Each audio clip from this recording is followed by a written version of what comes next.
thee. Oh, Canada, we stand on guard for thee. Oh, Canada, we stand on guard for thee. Bravo!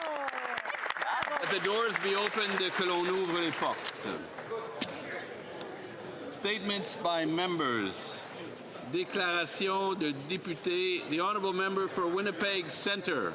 Thank you so much, Mr. Speaker. Selkirk Avenue in Winnipeg Centre is home to some of the most vibrant community organizations, but it's also home to some of the highest instances of violence and disappearances of Indigenous women, girls, 2S, LGBTQIA+ people. The North End Women's Centre is located right at ground zero of this crisis. Particularly since the pandemic, staff have reported an increase in gender-based violence. To answer these escalating challenges, the Centre has applied 3 times for federal funding to expand its drop-in centre programming spaces and transitional housing units, something I've repeatedly written to this government to support. But the government has left the Centre without any indication on whether it will fund these desperately needed supports. We cannot wait when lives are on the line. I urge the government to act immediately to fund the North End Women's Centre and uphold community health and safety in Winnipeg Centre. Thank you, Mr. Speaker. The Honourable Member for South Surrey White Rock. Mr. Speaker, in Canadian communities, coldest night of the year 2026 to support the hurting, hungry, and homeless is on the final stretch of its annual campaign. Saturday, I'll be walking alongside community members in support of Sources, an organization that's been providing help, encouragement, and hope to people who are experiencing hurt, hunger, and homelessness. For me, this walk is about showing up. It's about reminding people that they're not invisible and that their community cares. I've been honored to be the top fundraiser for 2 years and the leading fundraiser in the region for 6 years, thanks to the generosity and dedication of my teammates and donors. Mr. Speaker, I encourage all colleagues in this House to take part in the coldest night of the year. It's free to join. Simply register to walk, start a team, or donate to my team. This weekend, send a simple but powerful message. In Canada, we care about each other. Thank you, Mr. Speaker. Hear, hear. The Honourable Member for Saskatoon West. Mr. Speaker, I want to talk about a young man from Saskatoon's Hampton Village, Terrell Harder. Terrell is the kind of neighbour who quietly makes our community stronger simply by showing up and serving others. Raised right here in Saskatoon West, Terrell is a proud graduate of Bedford Road Collegiate. For years, he has volunteered at the Bedford Road Invitational Tournament, giving his time so young athletes can compete, learn teamwork, and build confidence. Terrell has also worked and volunteered at Redbury Bible Camp, helping create a positive, safe, and welcoming environment for kids and families. And when our community needs engaged citizens, he steps up, volunteering during civic elections and as a campaign volunteer for me. He brings energy, reliability, and a great attitude to everything. Today, Terrell is working at the City Centre Church, helping the less advantaged. He doesn't look for recognition, he looks for ways to help. I'm grateful for Terrell's service, and I hope his example inspires others. We all need more Tyrells in our life. Yeah, way to go. L'Honorable Député de Moncton. The Honourable Member from Moncton Dieppe. Mr. Speaker, former Mayor George LeBlanc, who passed away February 3rd of this year after a long illness, was a leader in every way. We saw it through his charity work with great organizations like the Friends of the Moncton Hospital, Moncton Head Start, and Moncton Youth Residence, to name just a few. We saw it in his 2 decades serving on City Council, and 8 of those years being the mayor. Mayor LeBlanc led our city through an unprecedented building boom in our downtown, and it still continues today. When a shooting rampage rocked our normally peaceful community, George articulated our grief and our strength to the nation. And George LeBlanc led by example, with his honesty, his empathy, and his quiet resolve to always make our city better. I want to offer my deepest condolences to his wife Kathy, his son Jordan, his daughter Brittany, his grandchildren, and also his extended friends. He will be missed. Rest in peace, George. The Honourable Member for Stormont Dundas Glengarry. It is with profound sadness that we learn of the passing of Canadian radio legend Lowell Green. Lowell started at Ottawa CFRA in 1960, and by the time he retired over 50 years later, he became North America's longest-running open-line talk show host. Lowell will be remembered for promoting common sense in his island of sanity. But it wasn't just the on-air achievements that made Lowell who he was. It was the many causes that he championed over the years. From a campaign to save the Centennial Flame here on Parliament Hill, to his unity rally ahead of the 1995 referendum, to being a co-founder of Big Brothers in Ottawa, and to the Help Santa Toy Parade, he truly made a difference in the lives of many people. He was awarded numerous accolades over the years from his peers, legions, Lions Clubs, and other groups. We lost Lowell this month at the age of 89. Our thoughts are with his family, his friends, and his colleagues as we mourn and celebrate a life well lived. The Honourable Member for Ottawa, Vanier, Gloucester. Merci, Monsieur. Thank you, Mr. Speaker. I rise today to highlight Black History Month, a time when we come together to recognize the profound contributions, resilience, and legacy of Black communities in Canada and around the world. Yesterday, in my riding, we took a moment to exchange and reflect and to honor the excellence of Black people across generations, from the builders of today to the visionaries of tomorrow. Schools, organizations, and communities are coming together to share stories, highlight achievements to deepen our understanding of the Black history in Canada. These celebrations are not only about the past, they are about building a future rooted in dignity, opportunity, and shared progress. Let this month be more than a commemoration. Let it inspire us to listen, to learn, and to act. Let us honor the legacy of Black Canadians by advancing the work still before us and by ensuring that every person in every community can thrive. Thank you, Mr. Speaker.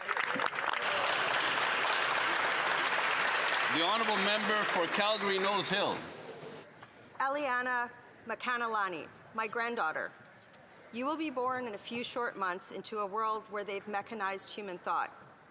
Every day now I wonder about the unique challenges you will experience because of it, what the societal impact will be, whether the value of the data that you produce comes to outweigh the value of your labor.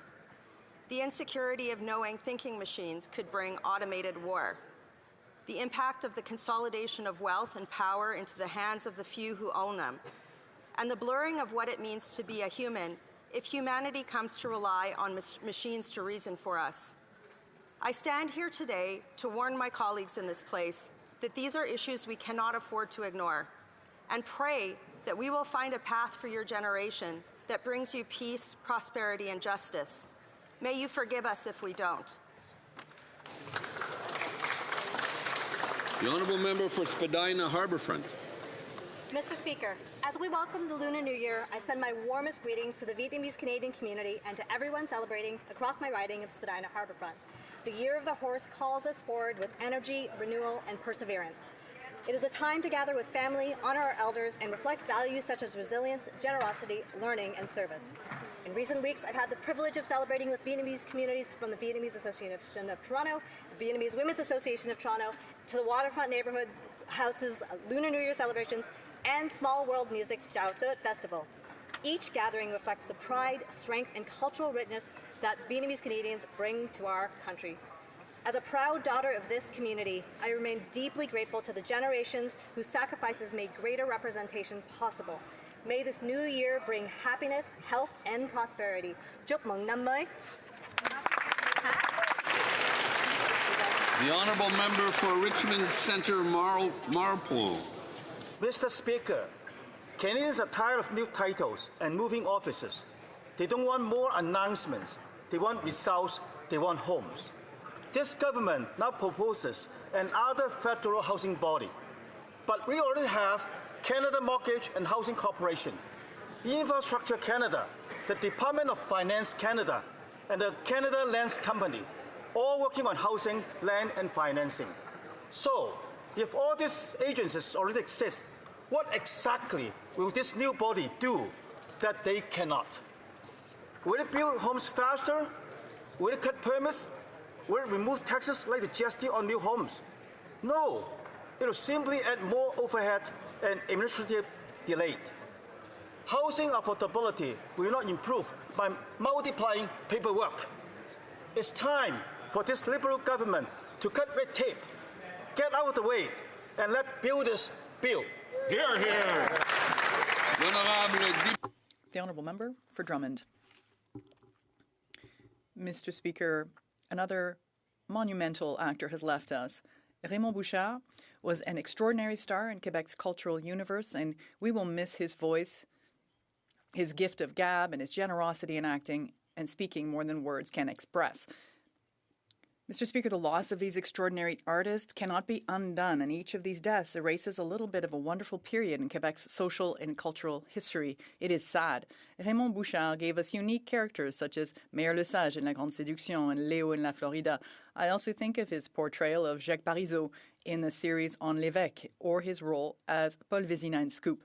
Raymond Bouchard was proud to belong and to be one of his people, a sovereigntist, certainly, but perhaps above all else, a great ambassador and promoter of the Quebec culture, which he cherished.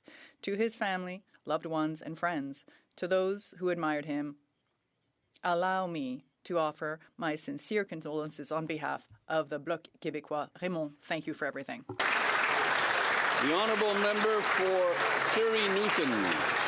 Mr. Speaker, as we celebrate Black History Month, I rise to recognize the important contributions of Black Canadians and work of Black Business Association of British Columbia. Surrey is home to the largest Black population in our province. Black entrepreneurs are creating jobs, driving innovation, and strengthening our economy, even as many face systemic barriers.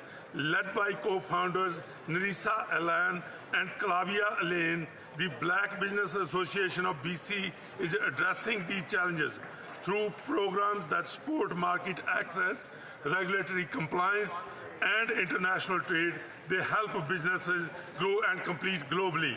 By investing in equity and inclusion, we invest in Canada's future and build a stronger, more inclusive Canada. Today is Pink Shirt Day. Let's stand against bullying and stand together in kindness. The Honourable Member for Terra Nova, the Peninsula. Mr. Speaker, just this morning, I had a phone call from a friend of mine. She's a teacher, a government worker, but life is so unaffordable that her internet is about to be cut tomorrow because she can't keep up with this liberal inflation. And she's not the only one. According to an RBC poll, 64% of millennials are worried about their financial future under this Prime Minister.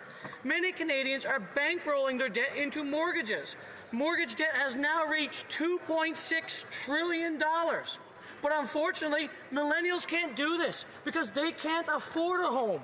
Nearly 60% of millennials don't even have enough money at the end of the month to pay their bills, let alone begin saving for a home. Conservatives will continue to fight for affordable Canada, a Canadian economy that creates powerful paychecks and lowers inflation so that young people across our country can save for a home and save for a future. The Honourable Member for Halifax.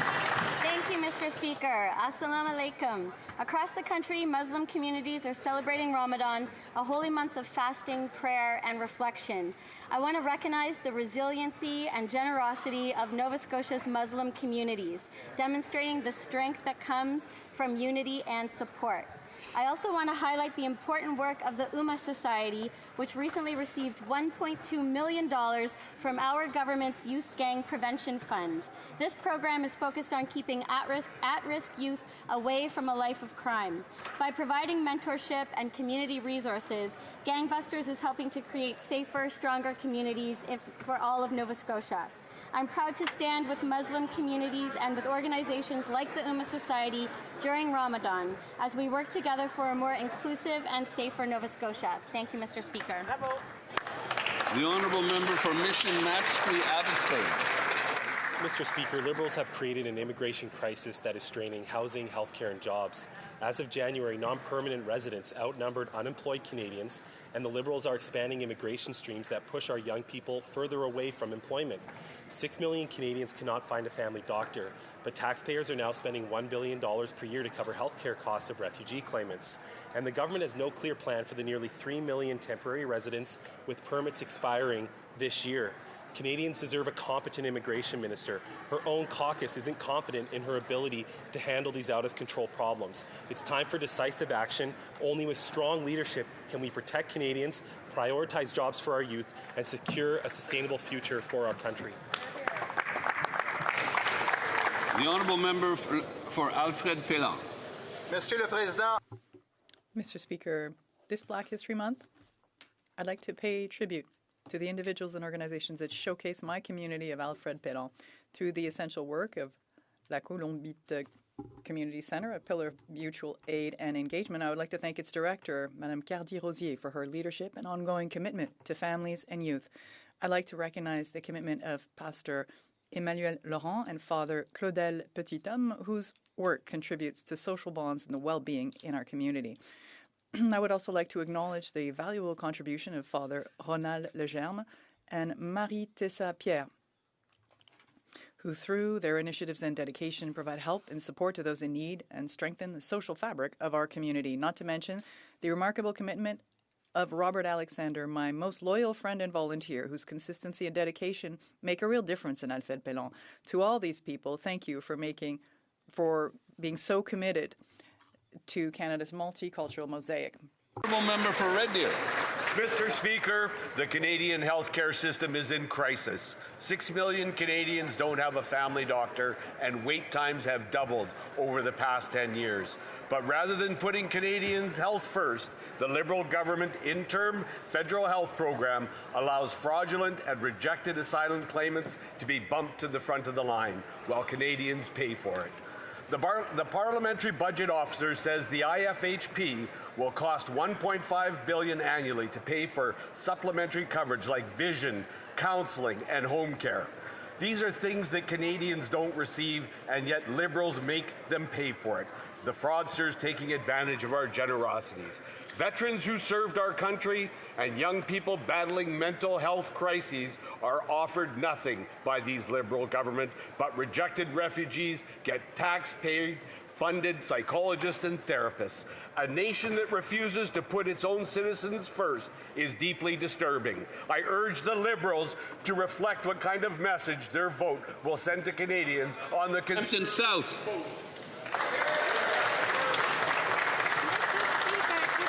Pink Shirt Day, we stand together to send a clear message. Bullying in any form has no place in our communities. Bullying has lasting impacts on mental health, academic success, and overall well-being, affecting people of all ages. Our government will continue to invest in mental health supports, Little Kids Help Phone, which provides immediate confidential support 24 hours a day. And while these supports are essential, each of us can help foster a culture where seeking help is encouraged, stigma is reduced, and kindness lead the way. Simple acts of compassion help build safer, more inclusive communities across Canada. Mr. Speaker, everyone deserves to feel valued and supported and to know they have a safe space among communities, because compassion, kindness is always stronger than hate, Mr. Speaker. Oral questions. Questions orales. The honourable member for Calgary-Knowles Hill. This week, the Prime Minister said, we have the immigration system under control, and his immigration minister said, my job is easy. At the end of this year, there will be nearly 3 million people in Canada on expired or expiring visas, and last year the Liberals only managed to remove 22,000 of them. And the Liberals are still issuing hundreds of thousands of new temporary work permits this year. If her job is so easy, what's the minister's plan to get nearly 3 million people to leave? The Honourable Minister of Immigration, Refugees and Citizenship. Thank you very much. The job that I have is never easy. It is one of the toughest jobs in government, and the reason is many Canadians and many people are looking at our government to control immigration and to keep it sustainable. With regards to the temporary, we have targets, we have ranges for temporary residents. Those that are on temporary status have the opportunity to extend. They also have the opportunity to use some of our permanent pathways. Otherwise, they are expected to leave. Good job. The honourable member for Calgary Nose Hill. The immigration minister has been in her job for a year now, and she was appointed to get since she's appointed, we've been getting disgusting stories every other week about non-citizens convicted of serious crime getting leniency in order to avoid deportation. She could have been lobbying her cabinet colleagues to make sure that laws are changed and that victims get the justice that they deserve, but she's done nothing. If the Prime Minister wants to move at a scale and speed not seen in generations, why doesn't he just fire his failed minister now? The Honourable Minister. Thank you very much, Mr. Speaker. On my record and work on immigration, the record speaks for itself. We're taking back control on the immigration system. We're returning immigration to sustainable levels. Our asylum levels are down by a third. The number of international students is down by a third. The no temporary foreign workers are down by a half. We have exceeded our Francophone immigration targets. We are bringing global talents. From July to October 2025, the population of Canada decreased slightly. We are on track and we've met all our targets. Good. The honourable member for Calgary Nose Hill. Mr. Speaker, her record sure does speak for itself. In fact, 10 Liberal members of Parliament had comments on her record today. They were quoted in a CBC article saying what millions of Canadians already know, that the Prime Minister's immigration minister isn't getting her jobs done. She won't take basic meetings, processing times haven't been fixed, and the asylum backlog has ballooned to 300,000 people under her watch. I've said it before, I'll say it again. She is a bad minister. If the Liberal caucus doesn't even think she should have her job, why is the Prime Minister still defending her? Honourable Minister. We are building an immigration system that keeps Canada strong. That is our mission. That is our mandate. That is what Canadians elected us to do. Yes. That is what we will continue to do. In June, we introduced legislation C2 to protect the asylum system against sudden increases in claims. The Conservatives opposed it.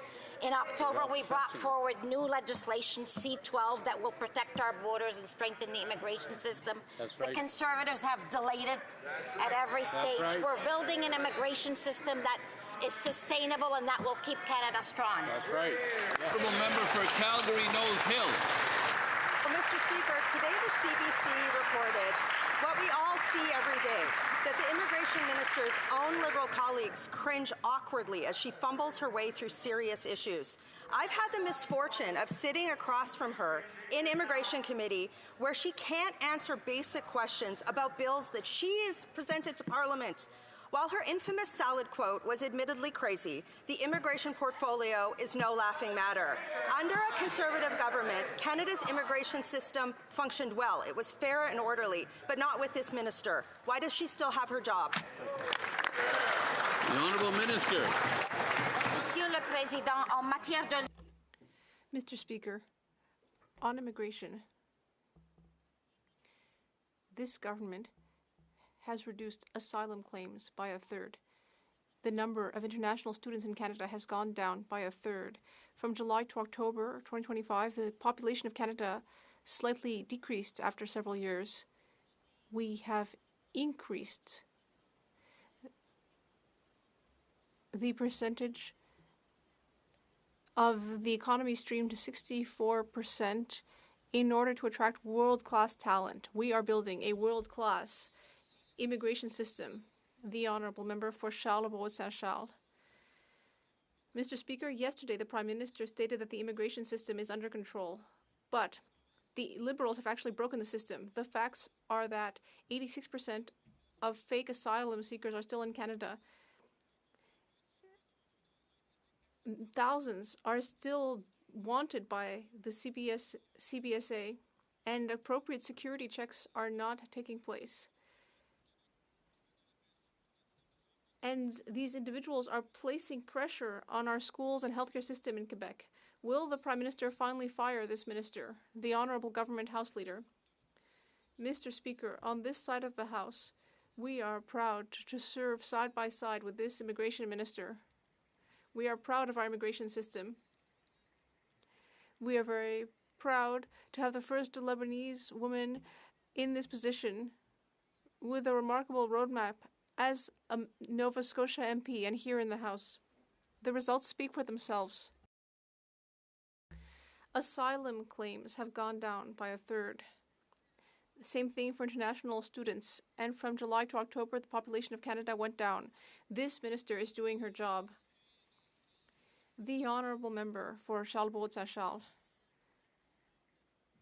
Mr. Speaker, this is not a personal matter. This is a professional matter. It is clear that this minister does not understand her files.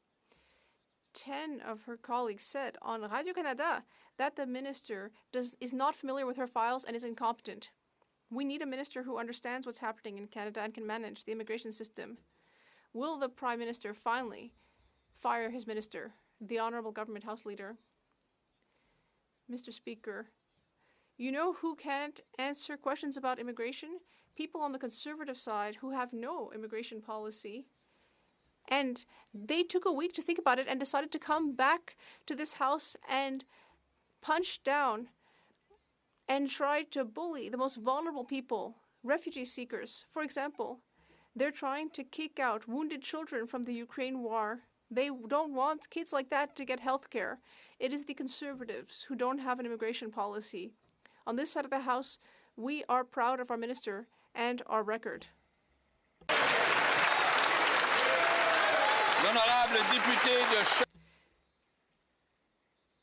The honourable member for Charlebourg-Saint-Charles. Saint-Jean, je m'excuse.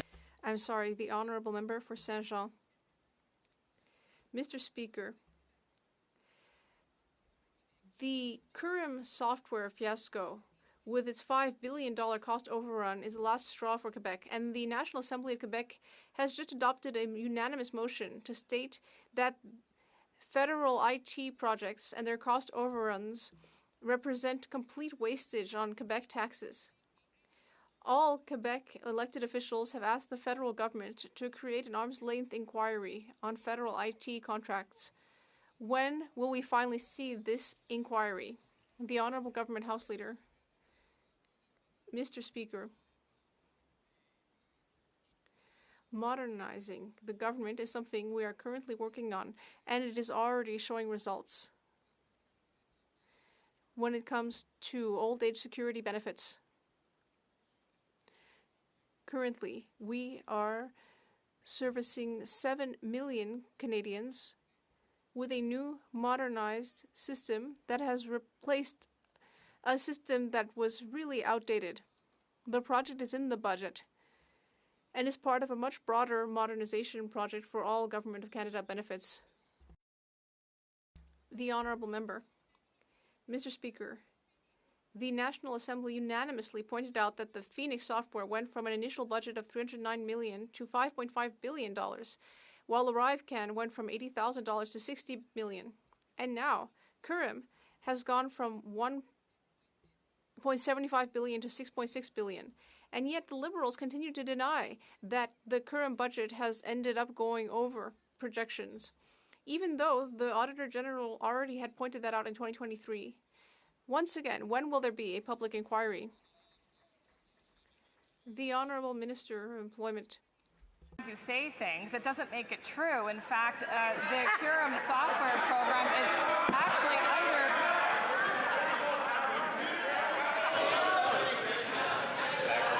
Couldn't hear, sorry. Couldn't hear. We'll let the Honourable Minister... We'll let the Honourable Minister answer the question. The Honourable Minister of Jobs and Families may continue. Mr. Speaker, over and over and over we hear this number that's patently wrong, and I have no other way to say it, Mr. Speaker. This is the largest transformation of the way we deliver benefits in the history of this country. We are moving 3 important benefit programs from paper-based, old-school technology to full modernization where people will be able to apply and are right now able to apply online. Mr. Speaker, this... L'honorable député d'Abitibi. The Honourable Member for Abitibi-Témiscamingue. Well, I wouldn't attack the credibility of the Auditor General if I were the Minister, Mr. Speaker.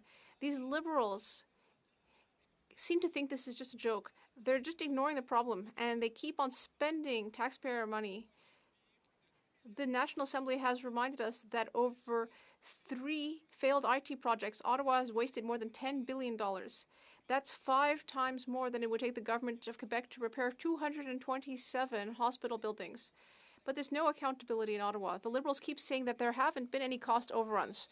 When will we have a public inquiry? The Honourable Minister. As I've said, 7.7 million seniors have been transitioned to this new software.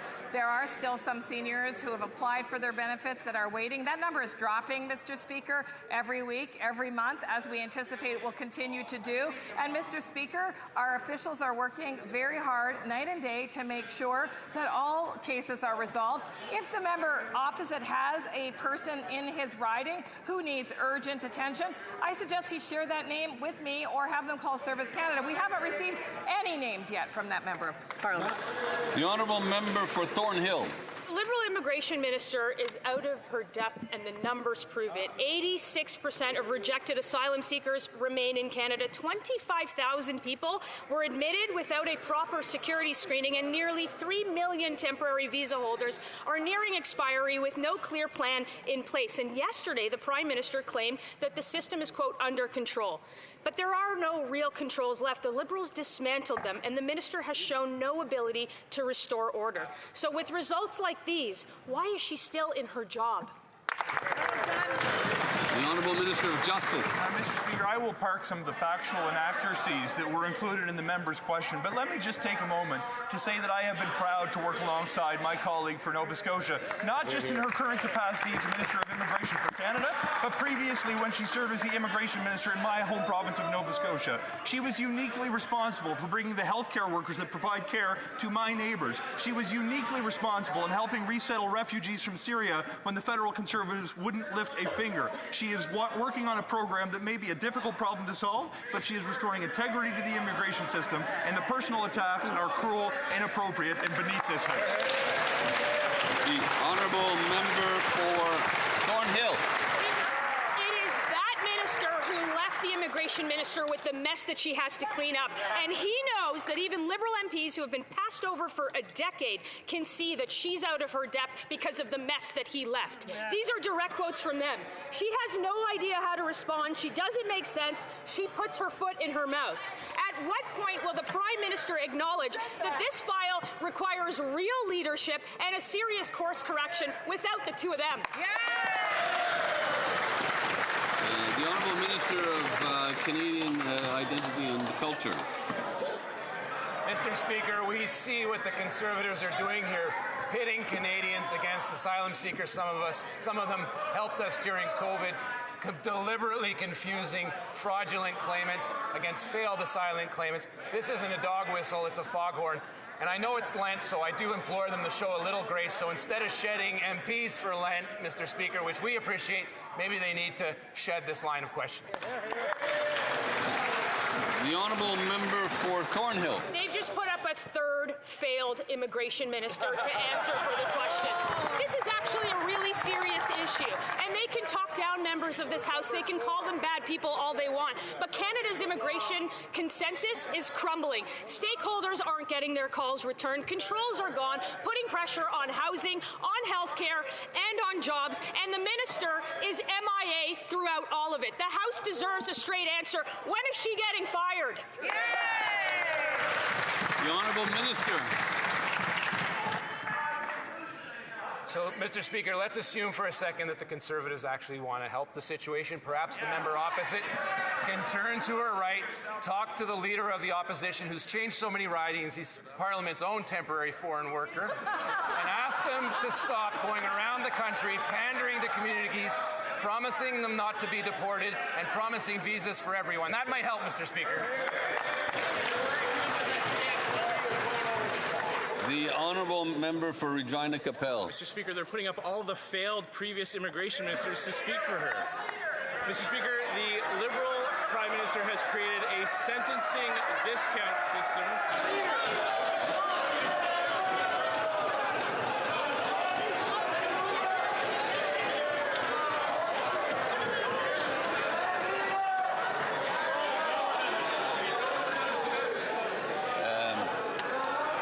From the top.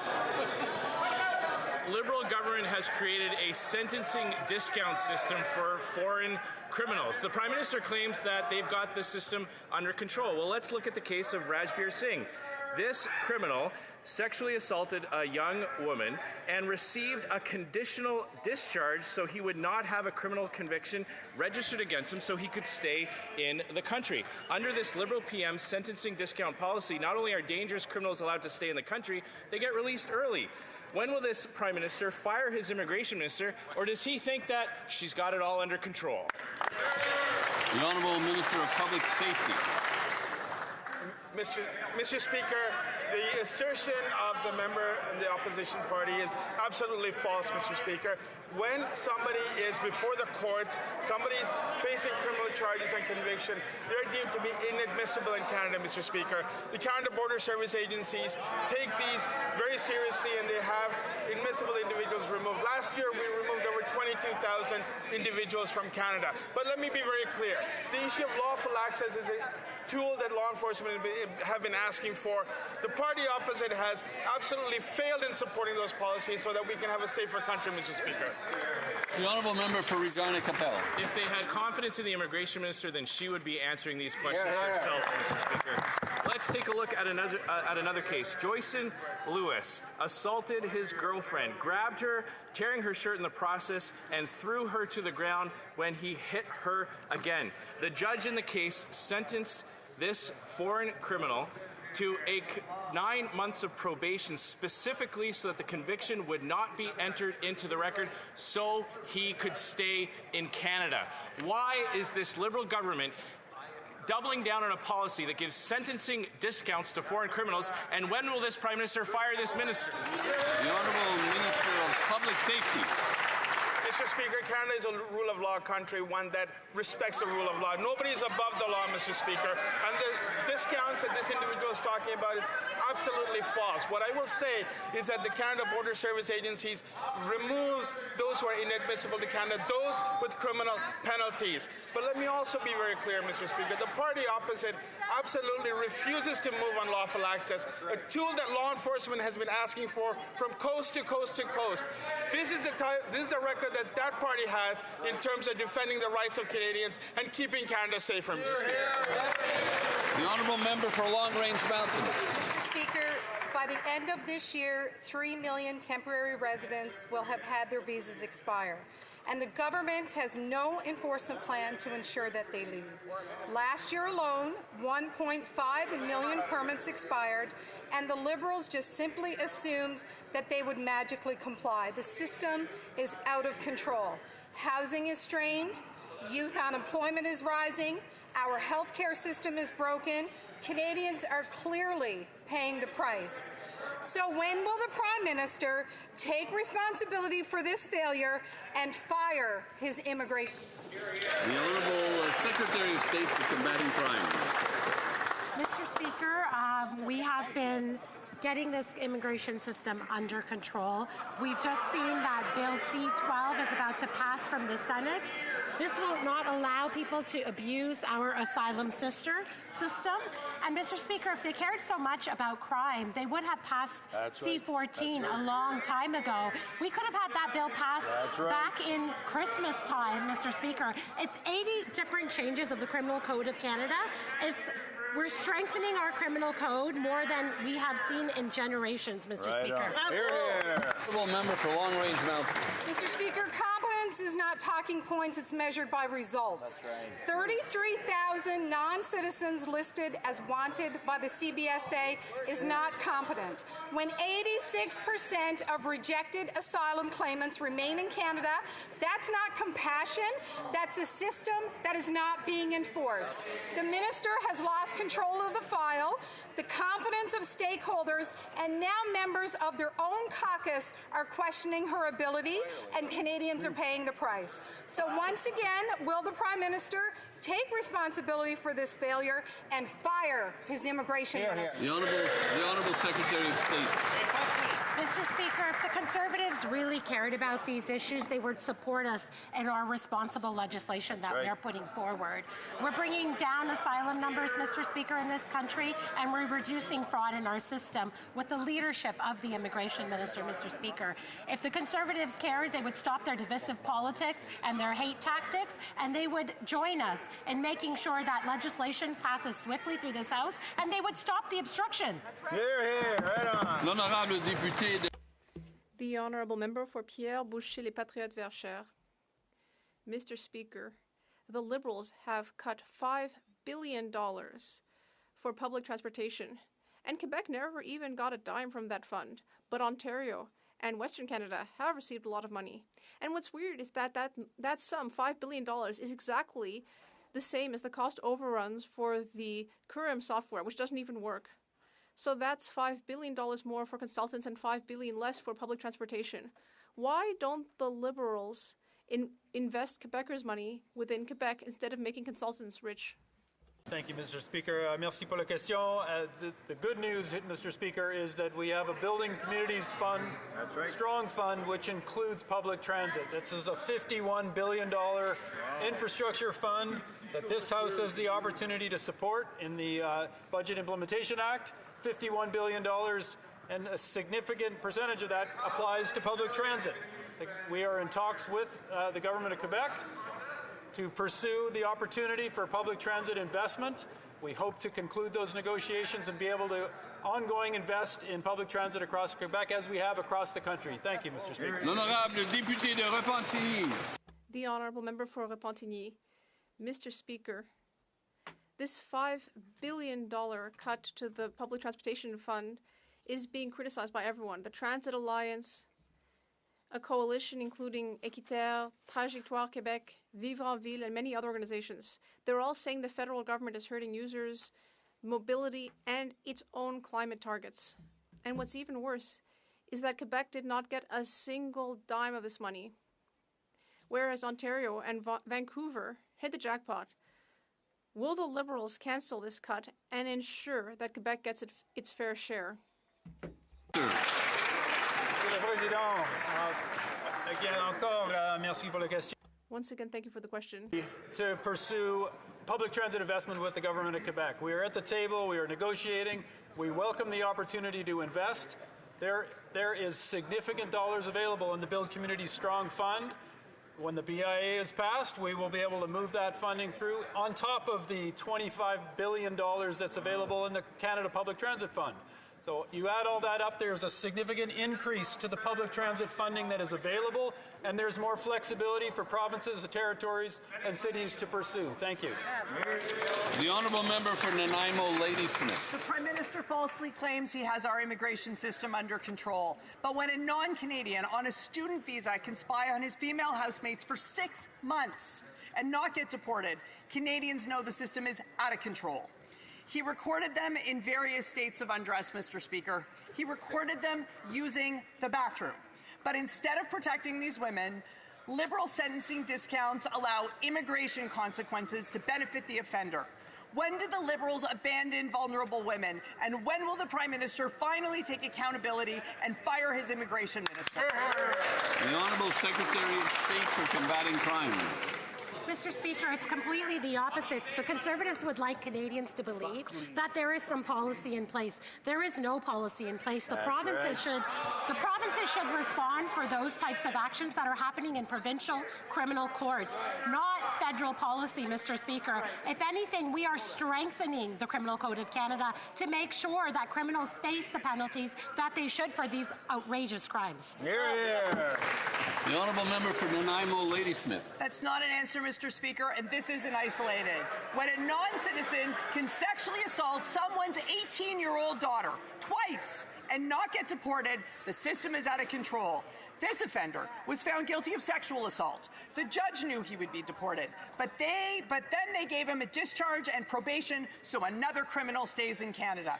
The Liberals accuse us of all kinds of things, Mr. Speaker, but their judges are pleading down at the expense of our daughters. So I'll ask again, Mr. Speaker, when will the Prime Minister fire his immigration minister and get immigration back under control? The Honourable Secretary of State.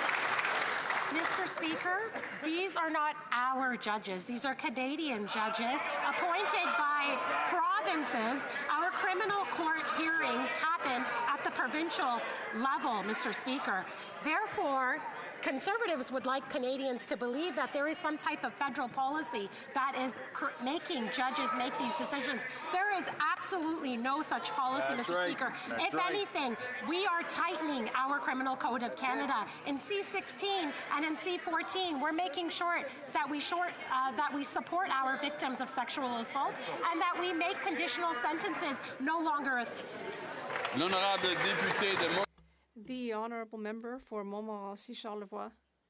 Yesterday, Mr. Speaker, the Prime Minister said the immigration system is under control. I'm very sorry, but that is not at all the case. In Quebec, for example, there are 200,000 asylum seekers within Quebec, which is putting pressure on our healthcare and education and childcare systems. And today we learned in Radio-Canada that the Liberal immigration minister doesn't understand her files and is not at all available on the ground. Will the Prime Minister finally stand up and fire his immigration minister, the Honourable Government House Leader? Mr. Speaker, as my colleague knows very well, because this question has been asked already a number of times today and has been answered by the Minister of Immigration and other colleagues, asylum claims have actually gone down by a third under this minister. Same thing for international students. And between July and October 2025, Canada's population even shrank slightly after having grown for several years previously. That is this immigration minister's record. Meanwhile, what is the policy of the Conservative Party? I have on my list here the Honourable Member for Montmorency Charlevoix, but I see the member for Richemont-Athabasca is rising. Thank you, Mr. Speaker.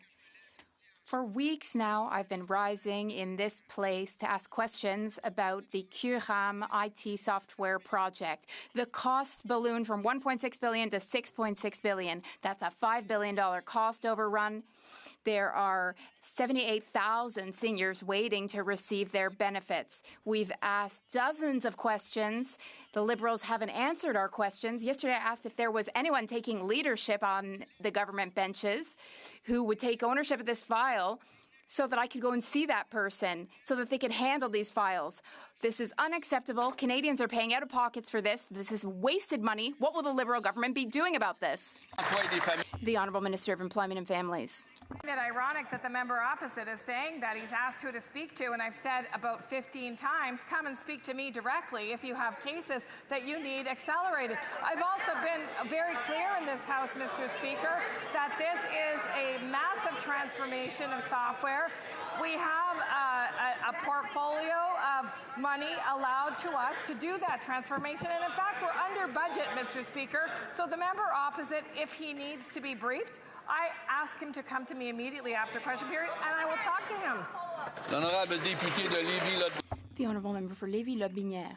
Mr. Speaker, yesterday the Liberal Prime Minister said that he had the immigration system under control. Yet the Liberals have abandoned security checks, systematic review processes. The Liberals have allowed approximately 25,000 people into the country without any of them having a single conversation with any government employee. Meanwhile, Mr. Speaker, where is the Minister of Immigration? She's not answering any questions. The situation is so serious that even Liberal MPs are calling for her resignation. Can the Prime Minister take responsibility and finally dismiss his Liberal Minister of Immigration? L'honorable ministre de l'Immigration des Réfugiés.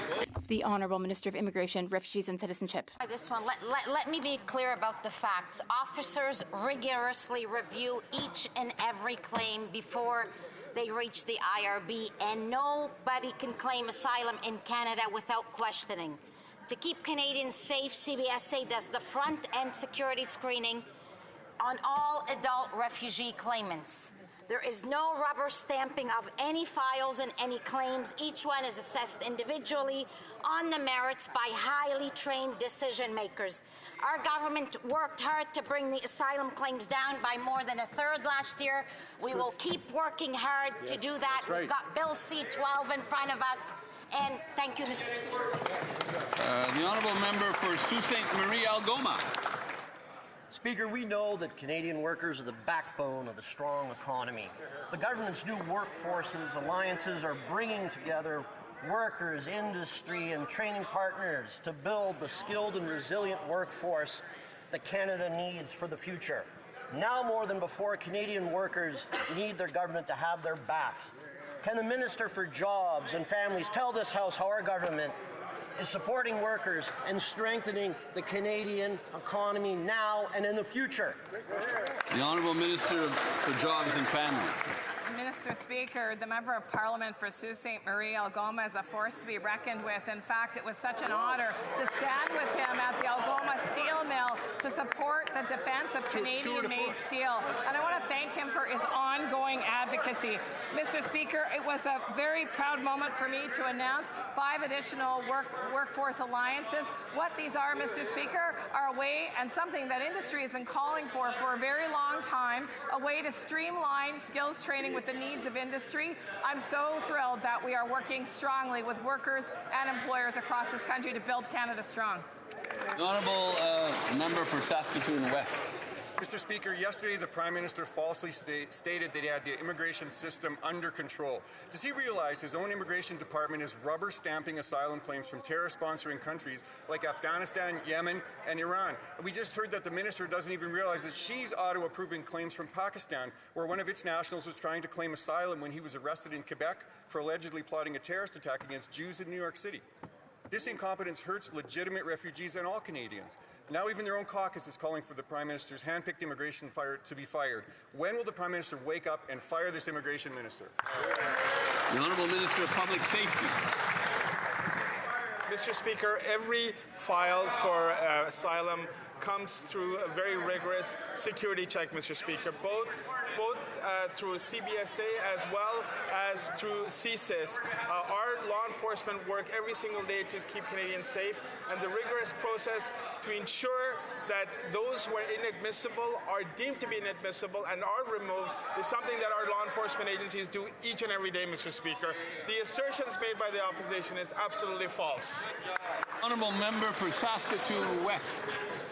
Mr. Speaker, it's embarrassing. The ministers don't even know how their own system works. Yesterday, the Prime Minister falsely claimed that he had the immigration system under control. He blindly expressed full confidence in his immigration minister. These are the facts. 300,000 asylum claims, a 4-year backlog, nearly 3 million temporary residents with expiring permits, and no plan to remove them.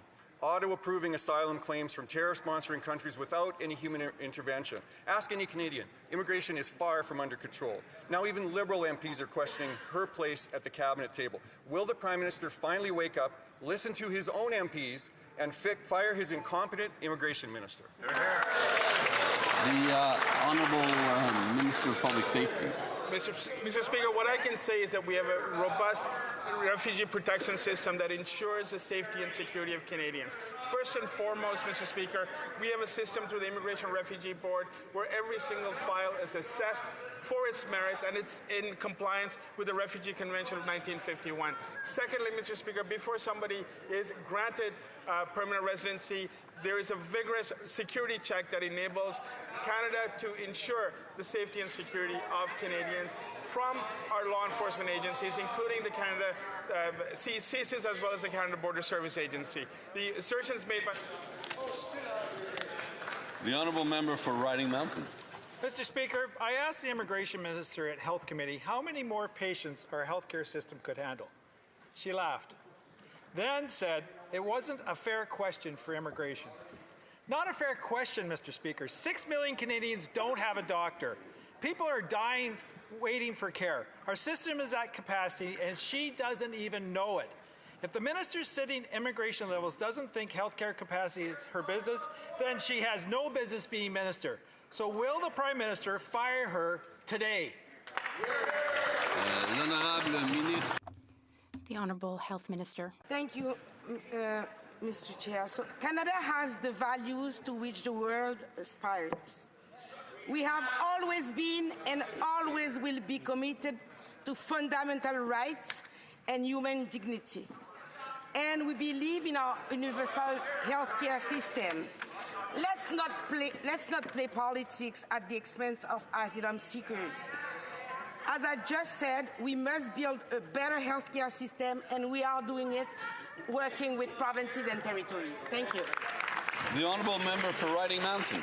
Mr. Speaker, the Liberal Immigration Minister falsely told the Health Committee that rejected asylum claimants lose the premium health benefits her government provides. But she was wrong. In fact, her own department had to correct her. Rejected claimants remain fully eligible for premium health benefits like physiotherapy and home care under the interim federal health program. A minister who doesn't know her own program has no business running it. Will the Prime Minister take accountability and fire his immigration minister?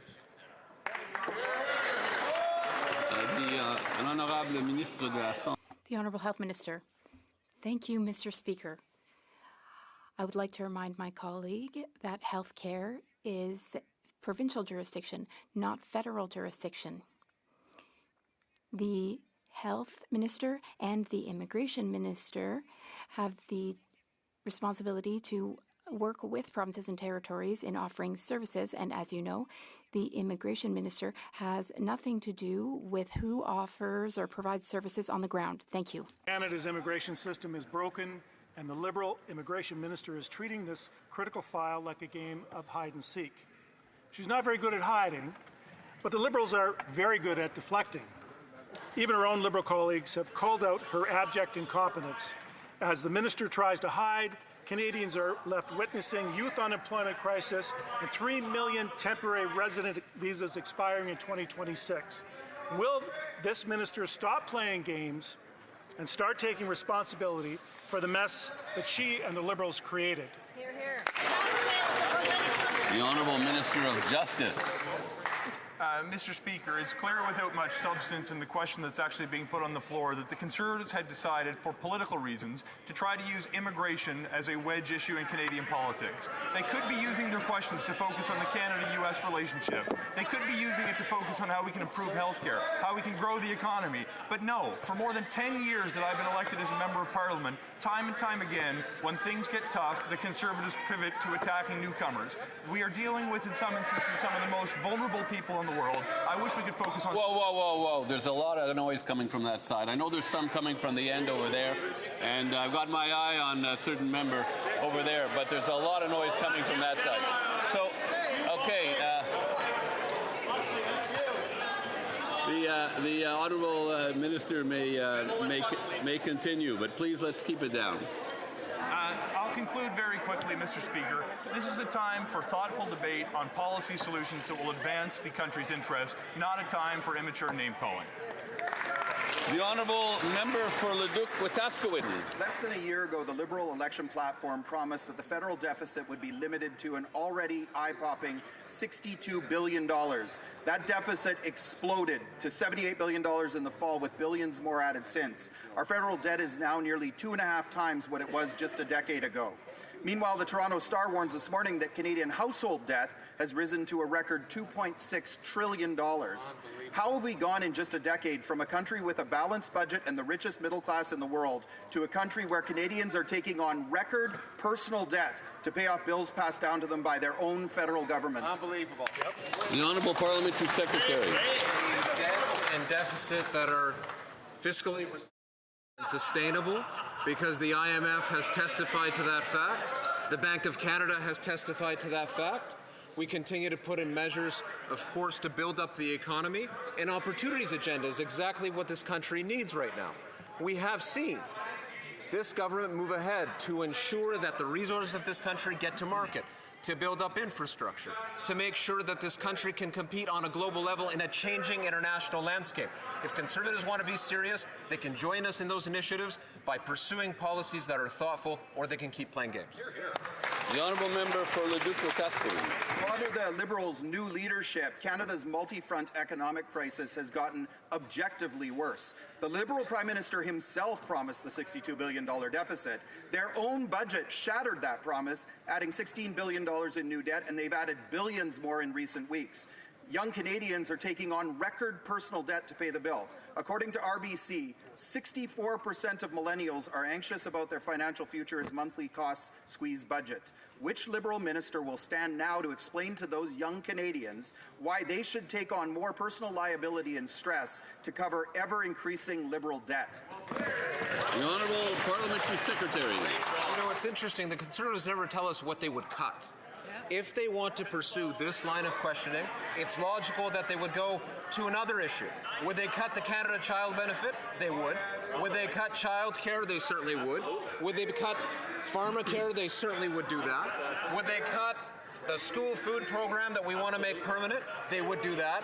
Would they not support then these measures? They never have, they never will. What about a long-term focus, an opportunities agenda, jobs, a focus on families, youth? All those things are at stake, and we're pursuing exactly that. They should join us. The honourable member for Newmarket Aurora. Mr. Speaker, millennials were told that if we worked hard, play by the rules, and plan for the future, we could build a stable life here in Canada. But a recent RBC poll shows that 57% have nothing left after paying their monthly bills, and 4 in 10 believe that they may never be debt-free. After years of soaring housing costs, persistent inflation, and higher taxes, my generation is carrying record personal debt while also being handed this Liberal government's debt to pay for. When will they stop loading debt onto our generation so young Canadians can build a life and not just struggle? The Honourable Secretary of State for Sport. Mr. Speaker, once again, the Conservatives are demonstrating that they have no credibility on affordability because they're ignoring all of the recommendations that the experts are making in order to pursue a more equitable future in Canada, Mr. Speaker. One of the recommendations they chose to ignore was the groceries and essentials benefit, Mr. Speaker. We are using a proven mechanism to provide relief to families in those income brackets that need it most with the rising cost of living, Mr. Speaker. The Conservatives can quote the experts if they want, but I recommend they follow their recommendations as well. The honourable member for Newmarket Aurora. Mr. Speaker, Canadians are tired of political talking points. The Liberals must have the humility to face the reality. Young Canadians are not falling behind by accident. They are being pushed behind by Liberal policies. They're not asking for programs. Talk to a millennial. They're asking them to get out of the way today. TransUnion Canada reports that household debt reached $2.6 trillion by the end of 2025. Families are living paycheck to paycheck just to keep a roof over their heads. When will this Liberal government realize you cannot spend your way to affordability and finally focus on bringing down... The Honourable Secretary of State. Thank you very much, Mr. Speaker. You know, it's a little bit ironic to be criticized about political talking points when the members opposite read from the same page over and over and over again. They ask the same 15 questions over and over and over again. They don't write their own questions. There's no creativity from that side, Mr. Speaker. I think the level in this debate deserves a little bit more. On housing, Mr. Speaker, we've invested $13 billion in non-market housing through Build Canada Homes, Mr. Speaker, after a successful pilot, a $1.5 billion pilot on co-op housing, Mr. Speaker. These strategies are working. Rents are coming down. Home ownership is within sight for young people, and that's because of the policies of this government. The Conservatives have a choice. They can get on board or not. The honourable member for South Shore St. Margaret's. Speaker, in South Shore St. Margaret's, Hobbold Industries is one of the companies in my riding that is proving that advanced manufacturing for defense isn't just an urban story, it's very much a rural one. Rural communities have the talent and the capacity to help Canada meet its defense needs. Can the Secretary of Defense for Procurement explain how the new defense industrial strategy will expand opportunities for rural manufacturers like Hobbolt's and create good-paying jobs for all Canadians? Thank you. Secretary of Defense, the Secretary of State for Defense Procurement. Thank you, Mr. Speaker, and I want to thank the member for South Shore St. Margaret's for advocacy for Nova Scotia's manufacturing. like, how about industries? Companies like this prove that advanced defense manufacturing is thriving in rural Canada. Our defense industrial strategy makes procurement a driver of growth. In Atlantic Canada, the sector supports 10,000 good-paying jobs. Through Defence Investment Agency, at least 70% of our defence spending will focus on generating jobs and investments here at home. That makes work in communities like Chester and faster delivery for equipment to the Canadian Armed Forces. Thank you. The honourable member for Richmond Hill South. The hope of ever owning a home is slipping away for young Canadians. Nearly half of young Canadians are forced to move out of their communities they grew up in because they can no longer afford the Liberal housing hell. From 2019 to 24, for every 100 new adults added to our population, there were only 12 housing starts intended for ownership. This is less than half the pace of previous decades. Now a new CIBC report confirms what young Canadians already know. Homes are still too expensive to buy and not profitable to build. After years of Liberal rhetoric and red tape, when will this government finally scrap the GST on all new homes and let young Canadians build a life? The Honourable Minister for Housing and Infrastructure. Mr. Speaker, well, the good news is there is a tax break for first-time homebuyers coming. Thank members of this House for standing up for our young people. And this is really what we're seeing now, is we're seeing prices start to come down, rents come down, home prices coming down. We see that in the new CMHC Housing Affordability Index report that came out this morning. The trend is in the right direction, but we have to double down. We have to focus on delivering Build Canada homes, $13 billion for affordable housing. We have to make sure that this entire House is committed to bringing down the price of housing for young Canadians. Excellent. The honourable member for Richmond Hill South. Instead of laying foundations for homes, this Liberal government is laying foundations for another bureaucracy. This Liberal Prime Minister promised to build at a pace not seen since the Second World War. Yet a recent report from the government's own housing agency says that home building is expected to drop in each of the next 3 years, with housing starts in 2028 falling as much as 18% compared to last year. That's 55% below what is necessary to meet the Prime Minister's own targets. Instead of building homes, they're building roadblocks for the fourth Liberal housing bureaucracy. When will the Liberals finally admit that they themselves are the problem? Honourable Minister. Thank you, Mr. Speaker. Well, again, to the member opposite, our next steps are critical. And the next step that this member can take is supporting the Build Canada Homes Act and making sure that this government has every tool available to invest in affordable housing. What a good idea. We have $13 billion labeled for non-market housing that will leverage tens of thousands of units of affordable housing, from rental to affordable home ownership. That's a good idea. We need everybody on board with this, Mr. Speaker. This is not a time to take pot shots. It's not a time to fall back on a failed record that the Conservatives have on housing. Thank you. The honourable member for York Durham. A new report from CIBC confirms what young Canadians already know. The dream of home ownership is slipping away. In fact, the bank says prices are too high to buy and that the average down payment in Ontario is now nearly $300,000. That's an impossible number. But behind that number, Mr. Speaker, a young family who can't buy a home, start a family, or build a life. The bank says that unless we cut the cost of homes, things will only get worse. So here's our suggestion. Cut the cost of GST on all new homes. Will the Housing Minister agree to that? The Honourable Secretary of State for Financial Institutions. Mr. Speaker, you'll forgive us if Canadians recognize that party has no credibility when it comes to housing. Their leader called middle-class housing shacks. That's right. He called co-op housing Soviet style, and that member mocked modular housing. That leader even called on his MPs to boycott the Housing Accelerator Fund that would have actually helped their ridings. Mr. Speaker, on this side of the House, we're serious about getting houses built. That party is just full of obstruction and rhetoric. Thank you, Mr. Speaker. L'honorable député de Mont-Saint-Bruno-L'Acadie. The honourable member for Mont-Saint-Bruno-L'Acadie. Mr. Speaker, on Monday, at the Human Resources Committee, our government once again tried to table a motion to study the National School Food Program after hearing credible witnesses explain how it helps children and families. However, Conservative MPs spent the session obstructing and denying the fact that food security is linked to affordability. They denied the impact of climate change on food systems and also denied the idea that families should not have to worry about whether their children ate lunch, whether they're eating enough vegetables, or whether they've had enough to eat. Can the Secretary of State for Children and Youth tell this House how the National School Food Program helps children eat well and helps families worry less? Waited that long. Honorable Secretary of State for Children and Youth. Merci, Monsieur le Président. Et d'abord, Mr. Speaker, I thank my colleague, the member for Mont-Saint-Bruno-Lacadie, for his question.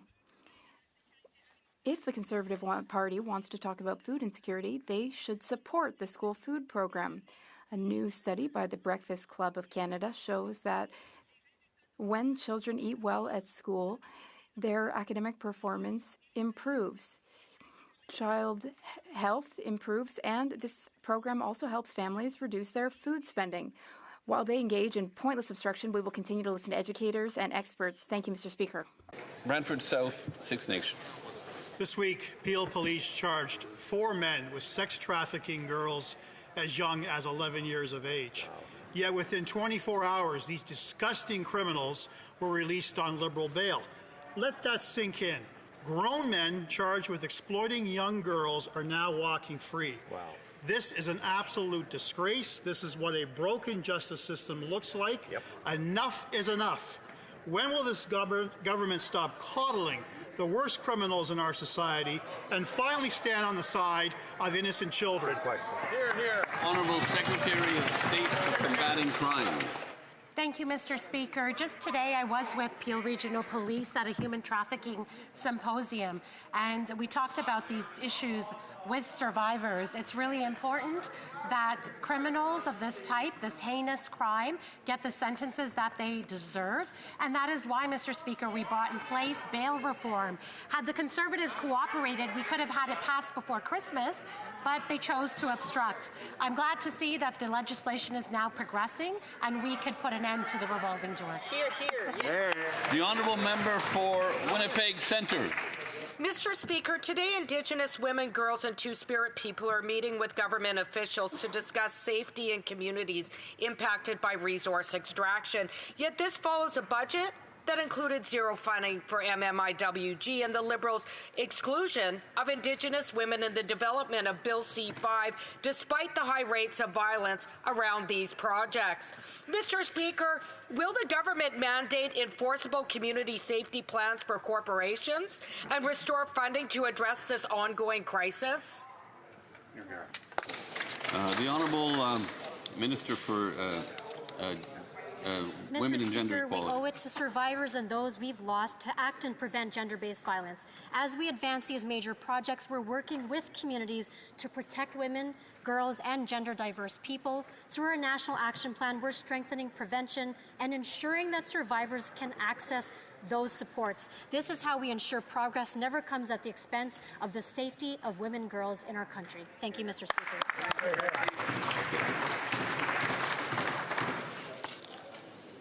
Colleagues, I would like to take a moment to bring to your attention a very important anniversary this week, the 150th anniversary of the Library of Parliament.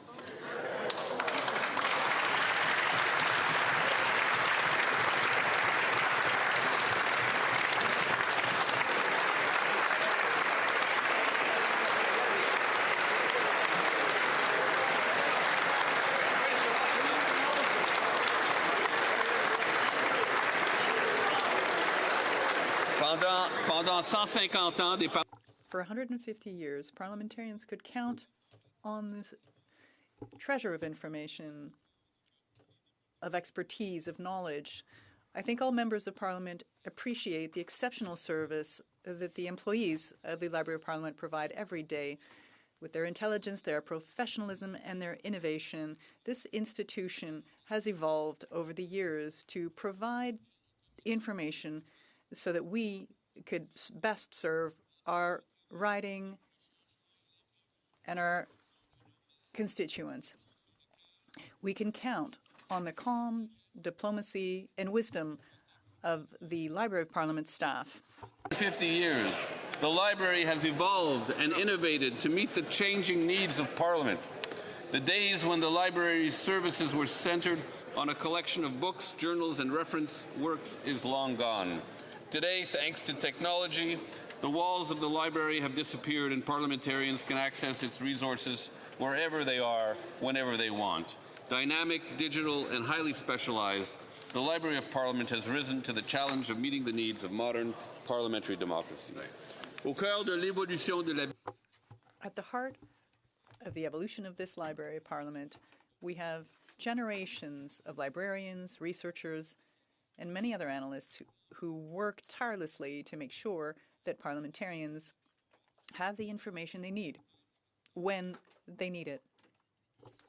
Research briefings and legislative summaries, to answering urgent reference questions, to helping with speeches and guiding senators and members of parliament through complex data and historical records. Library employees provide expertise across a remarkable range of subjects. Their commitment to accuracy, impartiality, and service ensures that Parliament can function with knowledge and confidence.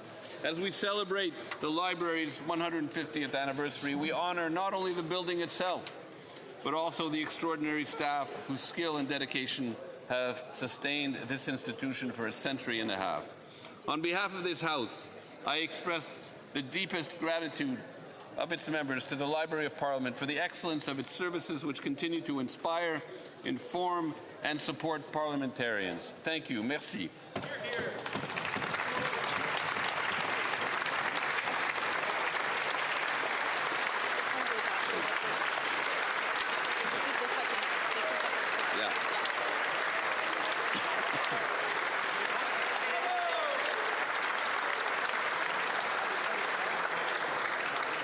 It being 3:17, the House will now proceed to the taking of the deferred recorded division on the motion of Ms. Rempel Garner relating to the business of supply. Call in the members. Convoquer les députés.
La question est la suivante. Madame Rempel Garner, appuyez. The question is as follows.